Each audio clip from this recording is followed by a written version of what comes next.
एक छोटे से गांव में राहुल और उसकी पत्नी पूजा रहते थे। पूजा का सपना था कि वो यूपीएससी पास करके एक बड़ी अफसर बने, लेकिन शादी के बाद उसका सपना अधूरा रह गया।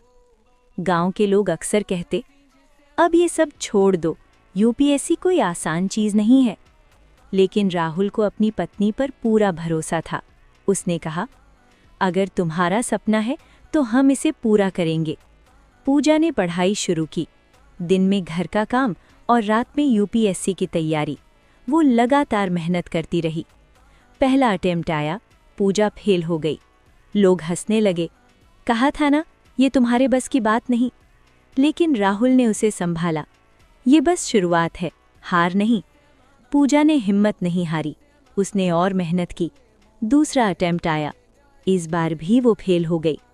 अब तो लोग और ज्यादा ताने मारने लगे। 2 बार फेल हो गई, अब तो समझ जाओ। पूजा टूट गई। उसे लगा कि शायद वो सच में ये नहीं कर सकती। तभी राहुल ने उसका हाथ पकड़ा और कहा, 2 बार गिरी हो इसका मतलब ये नहीं कि तुम चल नहीं सकती।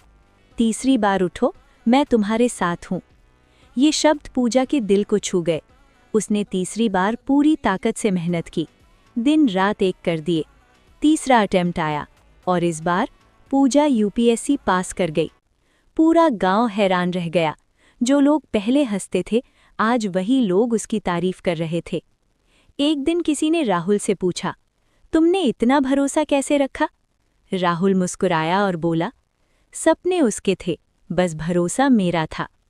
पूजा ने भी सबके सामने कहा, अगर मेरे पति ने मेरा साथ नहीं दिया होता तो मैं कभी यहाँ तक नहीं पहुँच पाती।